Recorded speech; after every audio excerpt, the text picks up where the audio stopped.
the top 5 stocks that we're looking at this week as far as earnings are concerned. Now, if you aren't familiar with what we do on Stock Watch Sunday, we put up our top 5 stocks that we're watching, and then kind of this week it's all earnings. So we're talking about some of the earnings plays that we like a lot. And Christian, the first one that I got is AMD. Now, this one has earnings coming out after hours on Tuesday. Their estimated earnings per share are 35 cents. Now, Intel, I'm going to go ahead and share my screen here with you guys. Intel just had earnings last week, and it was a disaster. They beat earnings. They did well as far as that's concerned, but their advancement in the nanotechnology is still delayed. They didn't say that it was delayed any further. They basically just said they hadn't made any advancements on that delay, and so it kind of crushed the stock, and we haven't seen it down this low in 3 months, really, since the low point of the market back when the pandemic made its biggest impact. And so it's tough stuff for Intel right now. It has, however, propelled AMD and NVIDIA even further. And so this is kind of the sentiment with them. Graphics processor from NVIDIA and AMD are making huge strides. We saw NVIDIA, they announced their acquisition of ARM, and then you have AMD coming out with their 7 nanometer processor, 10 nanometer processor is also on the way. And so, and Intel is actually kind of behind the 8 ball now. So what we're expecting from AMD is just more advancements on that. Can they kind of keep their foot on the gas, and what's the outlook look like for AMD moving forward? They also have we also have seen jumps in PC CPU sales, which is, you know, what we're looking for on AMD as far as the outlook as well. And I think that they absolutely crushed this. I have AMD coming in at 47 cents per share to the expected 35 cents per share. What you got for me? 40 cents a share. I think they beat. Key is this deal's got to be finalized. Yeah. I think that's what we keep, like, people keep forgetting is it's got to be finalized. It's got to go through. So if they don't bring that up, I think that could potentially hurt the stock. But otherwise, if they give you good news, or they even say that deal's done, this sucker's a mover. So I think it bodes well for it. Clearly, it's a 2 stock race between NVIDIA and AMD. Yeah. And I mean, I think NVIDIA is still the clear winner, but AMD can move, and I think there's space for both of those companies. And just to clarify, you're talking about the acquisition of Linux? Yeah. Okay. Yeah. So they have an acquisition coming up as well, and so that's going to be definitely pivotal for them in order to stick with NVIDIA, as we know that NVIDIA had the acquisition of ARM as well, and they're also waiting on the deal close there. And so, yeah, I mean, it'll be interesting. You know, we saw NVIDIA's getting into automated driving. I haven't seen anything from AMD as far as autonomous driving is concerned, and we saw some of that from Intel. Have you seen anything from that? No, but I think they're also trying to get a bigger presence in gaming. Yeah. Which I don't, you know, I get it. Like, you're going after NVIDIA, but it's almost like the Tesla situation where, like, you're trying to match their moves, but then NVIDIA's on to the next thing. So Right. NVIDIA's like, all right, well, I'm going to autonomous driving AI, like, while AMD's trying to keep up. But no, I haven't heard anything about them. It would be interesting to hear if they actually start to do that, you know, because to your point, it's kind of been a game of cat and mouse between all 3 of these companies, and it seems as if AMD is not actually involved in that yet. So if they start to get involved in that, it'll be interesting to see how this also propels the stock too. But to your point, you know, gaming has been at the forefront for AMD for a long time, and, you know, getting into PC sales and into PCs is going to be huge for them too. And so those are the kind of key numbers we're looking at as far as AMD is concerned. Now, checking out the chart here, we're looking at it around 87.54 could be the next resistance for it. So if you're looking to maybe play the run into earnings on Tuesday after hours, look for this to maybe come back down to around 77.19, see if we get a bounce off of there. But I really like the support on the daily chart at 74.05. If by some chance we see it come down there, I think it would be a no-brainer buy, and we do think that they beat handily, and we like AMD a lot, especially since Intel, even with some of their not so great numbers, still ended up beating earnings. I imagine that AMD is going to come out with a much stronger outcome. So things are looking good for them. We always like to tell everybody, if you're planning on holding through earnings, it's very, very risky. But what we like to do is kind of play the momentum leading up to earnings and then see what happens after also, and look at some of the opportunities that it might present there as well. If you want to hold through earnings, that's your prerogative. Just understand the risk going into that. But this is kind of how we play these type of earnings plays. Moving on. What's up? I was going to number 2. Oh, okay. Sorry. Yeah. Moving on. We got Fat Man Zoom come up with the next one. What you got? All right. So Sealbur, I'm just going to give you a heads up now. Johnson & Johnson is not one of our 5 stocks for this week. Sorry to let you down, but if you have a question, let us know.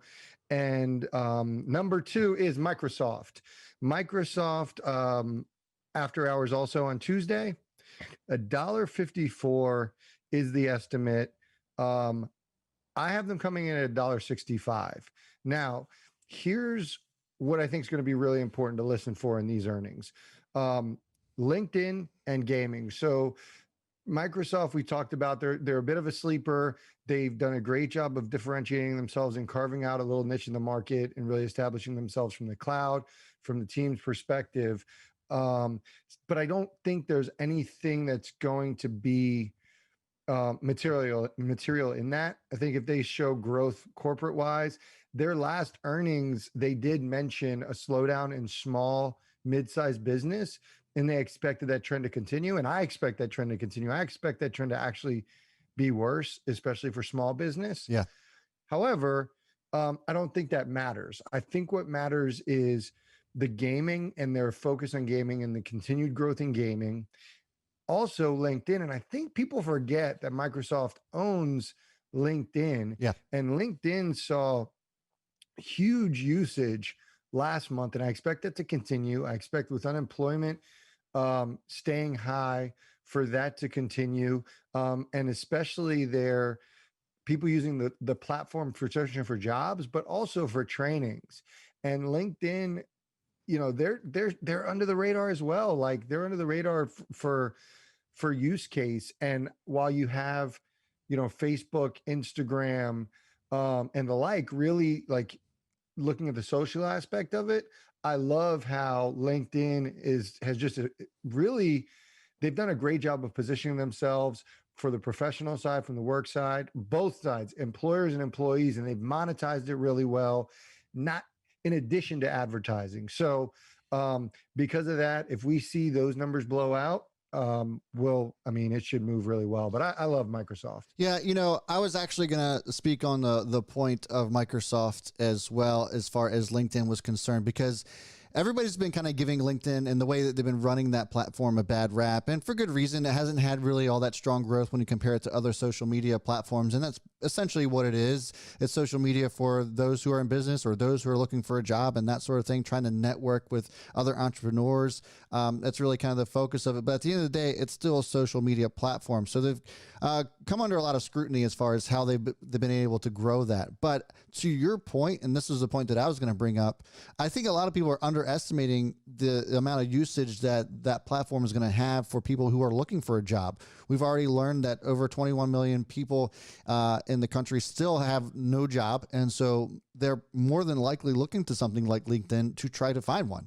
And especially, you know, when we're looking for, we're still in a climate where we're working remotely and we're looking for jobs remotely and all that good stuff, that I think LinkedIn's definitely set up for, a move, or at least an increase in users because of that. And I think it's just a great point to bring up. So what do you have? So for me, I have Microsoft beating as well. I have it at $1.63. Their estimated earnings per share is $1.54, as we mentioned earlier. So I think that they beat as well. And when we say that they're kind of flying under the radar, or they're underrated or whatever, I think it's just we're underrated compared to all the other FANG stocks, right? Microsoft always gets left out. So I think that they end up beating and doing really well. If you're looking at the chart here, I'm looking at some areas of support here, maybe around 205. If the market opens up the way that futures are looking right now, there could be a distinct possibility we see this below 210. And if there's anything below 210, I would say that it's a clear buy under that number for Microsoft. Yeah, they also had a really strong quarter last year. Yeah. And so that's the one thing that I'm a little hesitant about. They had a strong quarter. They had a new release of Windows. So there's a couple things that may make it a bit challenging, but I'm hoping that their guidance factored in all that. And when you listen to their earnings from last quarter, they kind of mentioned that, or they alluded to that. So excited about that. Yeah, you got kids coming back to school too, so there could be an increase in PC sales there as well. So, all good things for Microsoft, and I think we see a good quarter coming out of them for the third quarter. Next up, we have Etsy. Now, Etsy has earnings on the 28th, which is Wednesday after hours. Their estimated earnings per share are at 58 cents. My estimation here. Ready for this bold prediction, my man? Mm-hmm. It is 87 cents per share is what I have Etsy coming in at. Last time around, estimated earnings per share were $1.34. I'm sorry. Nope. That was not right. I'm at the wrong chart here. So last time their earnings they beat handily. Their earnings were 75 cents to the estimate, to the 39-cent estimated. And I think that they crushed it even more. We saw some absolutely insane moves from Etsy last quarter. We obviously saw them go into the S&P 500, which is what's caused this thing to go up like crazy.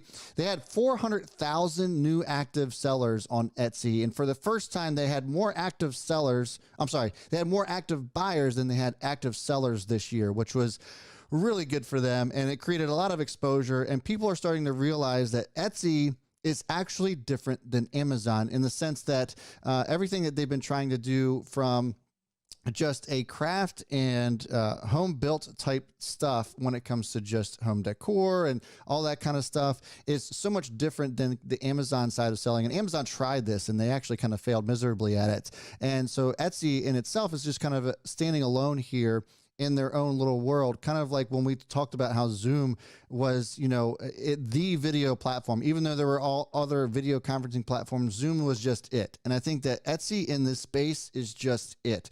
Now, I just think that they absolutely crushed it. We talked about how during the pandemic in the second quarter that they tripled storefronts, and I think that they have just an absolutely amazing third quarter here, and I think they crush it handily. Yeah, I have them at 79 cents beating. For all the reasons you said, and it's going to be their ability to grow that revenue. So let's see how these new stores turned revenue.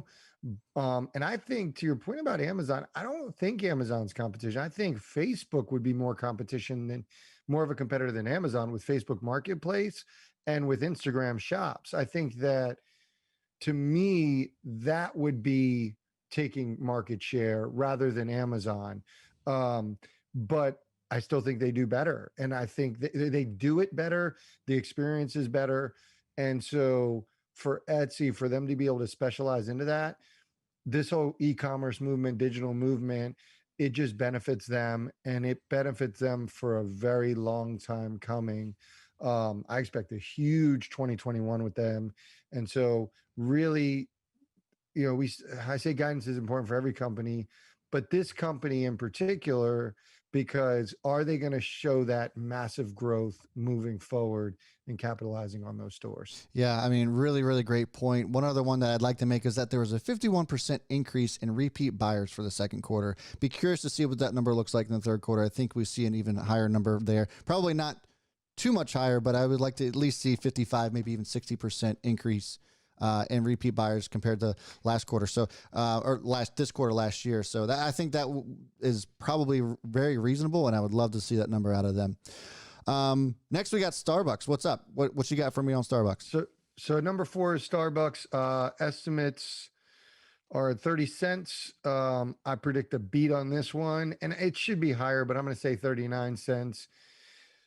So there's 3 key opportunities for Starbucks this earnings that we need to be listening out for.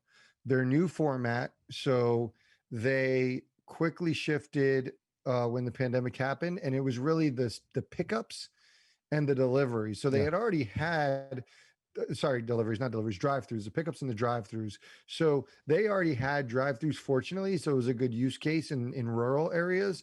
And what they realized was, okay, we need to ramp that up.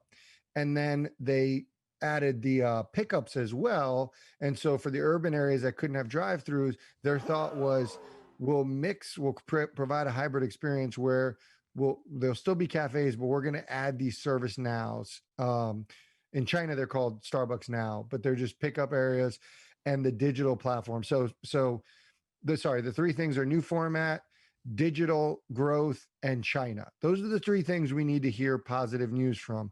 So the new format, awesome. Expect to see great growth on that.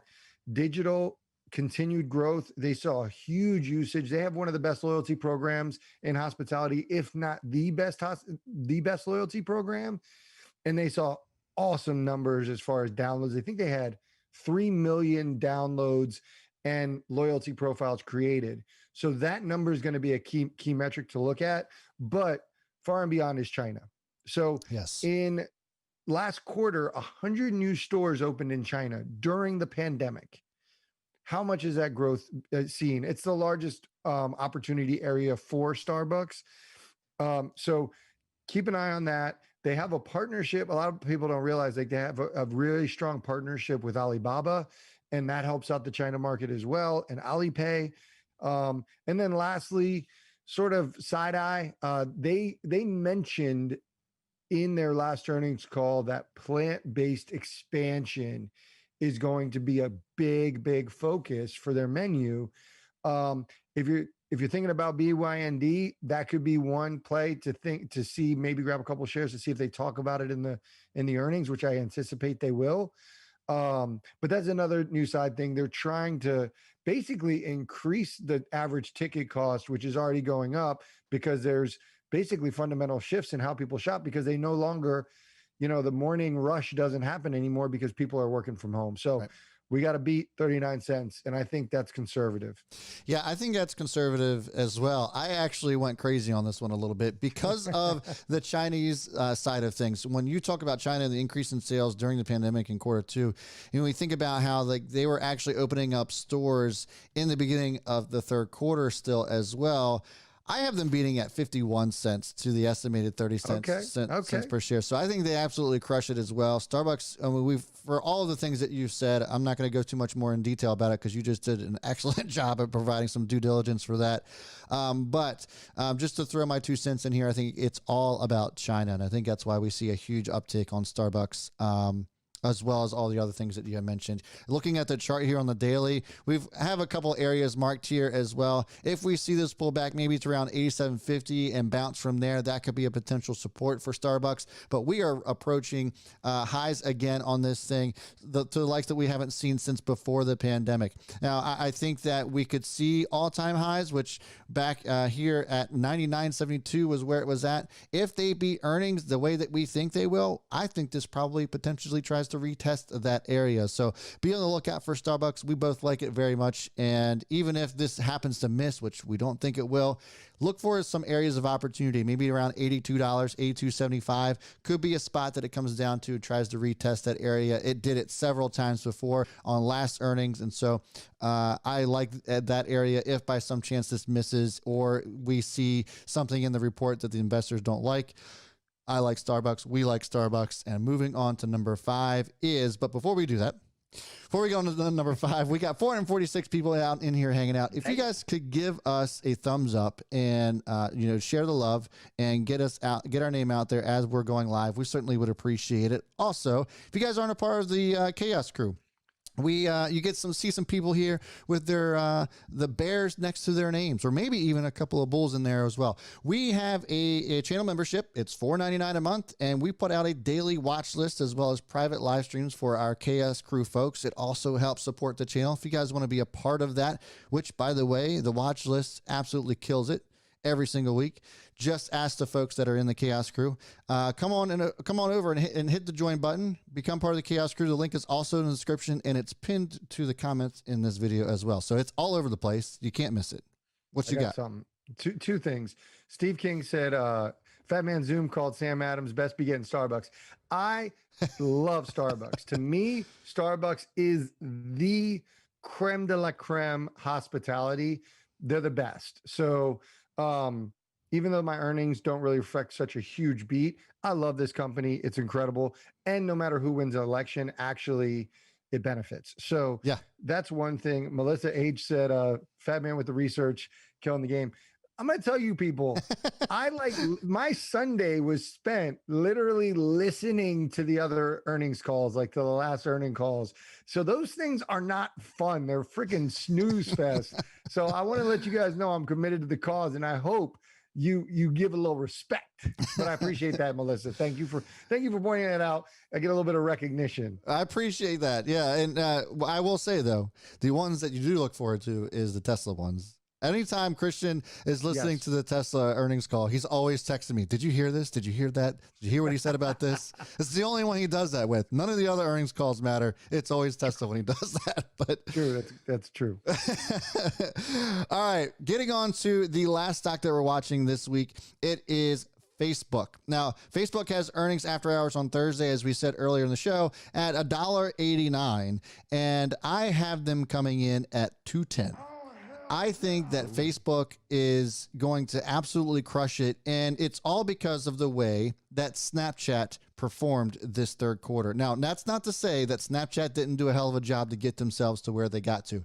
This is a testament to how social media growth has been absolutely on fire. And so we saw this kind of move. If you guys look at this gap up on the daily chart, this is when Snapchat released their earnings. Facebook climbed from 268 all the way up to 276 and then closed on Friday at 284. This wasn't because Facebook did anything crazy. It was because Snapchat beat earnings, which, by the way, I called to a T. I said 0.01 last week that Snapchat was going to beat by, and they did.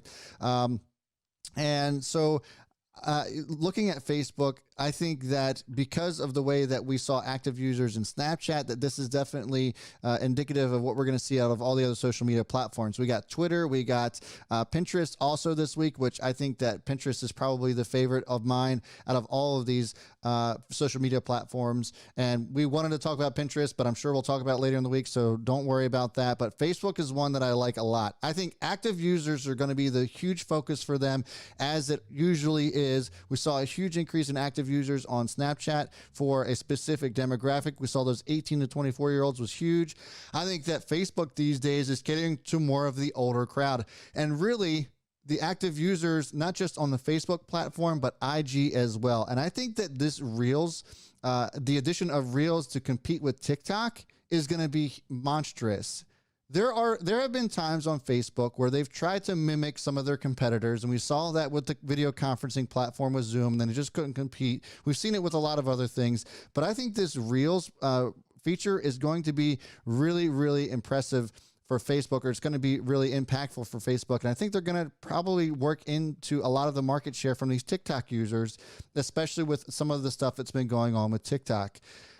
I mean, I have no other factual things to go off of other than the fact that we've seen a lot of controversy with TikTok. There's been a lot of distrust with TikTok. You can trust Facebook. You can trust Instagram. And we saw how Instagram stole stories away from Snapchat, and that was really tough for Snapchat.